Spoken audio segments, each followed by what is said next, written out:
Hi friends, ನಮಸ್ತೆ. ರಂಜಿತಾ ಕೋಡಿಬೆಟ್ಟು ಚಾನಲ್ಗೆ ಸ್ವಾಗತ. ಇವತ್ತು ನಾವು ಅವಲಕ್ಕಿ ಪಾಯಸ ಹೇಗೆ ಮಾಡೋದು ಅಂತ ನೋಡುವ.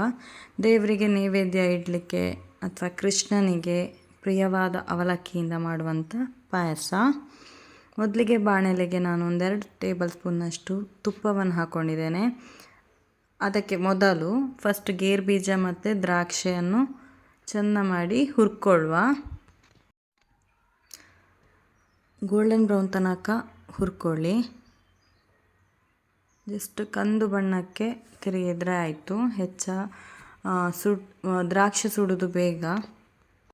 ನಾನಿಲ್ಲಿ ತೆಳು ಅವಲಕ್ಕಿಯಿಂದ ಪಾಯಸ ಮಾಡಲಿಕ್ಕೆ ಹೊರಟಿದ್ದೇನೆ. ನೀವು ದಪ್ಪ ಅವಲಕ್ಕಿ ಇದ್ದರೆ ಅದನ್ನು ನೆನೆಸ್ಬಿಟ್ಟು ಒಂದು ಅರ್ಧ ಗಂಟೆ ನೆನೆಸ್ಬಿಟ್ಟು ಆಮೇಲೆ ಹಿಂಡಿ ಹಾಕ್ಕೊಳ್ಳಿ.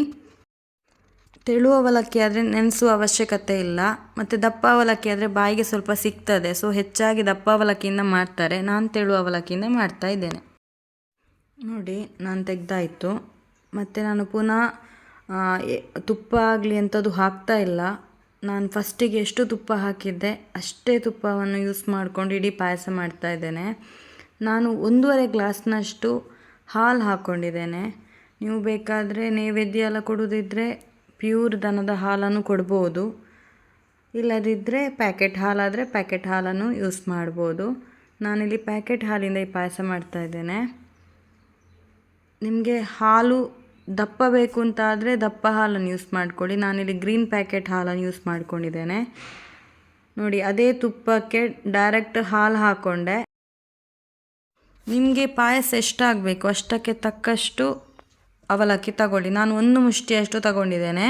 ನಾನು ನೈವೇದ್ಯಕ್ಕೆ ಇಡಲಿಕ್ಕೆ ಮಾತ್ರ ಈ ಪಾಯಸ ಮಾಡ್ತಾ ಇರೋದು.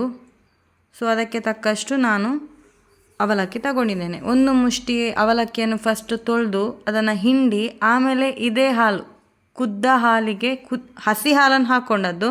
ಇವಾಗ ಬಾಣಲೆಯಲ್ಲಿ ಅದು ಕುದ್ದಿದೆ, ನಾನು ತೊಳೆಯುವಷ್ಟರಲ್ಲಿ ಅದಕ್ಕೇ ಈ ಅವಲಕ್ಕಿಯನ್ನು ಹಿಂಡಿ ಹಾಕ್ಕೊಂಡಿದ್ದೇನೆ. ಮತ್ತು ಸ್ವಲ್ಪ ಸಕ್ಕರೆಗೆ ಅಂದಾಜಿಗೆ ಎಷ್ಟು ಬೇಕು ಅಷ್ಟು ಸಕ್ಕರೆ ಹಾಕ್ಕೊಳ್ಳಿ. ನಾನೊಂದು 4 ಸ್ಪೂನ್ ಸಕ್ಕರೆ ಹಾಕ್ಕೊಂಡಿದ್ದೇನೆ. ಇದನ್ನು ಚೆಂದ ಮಾಡಿ ಮಿಕ್ಸ್ ಮಾಡಿಕೊಳ್ಳಿ.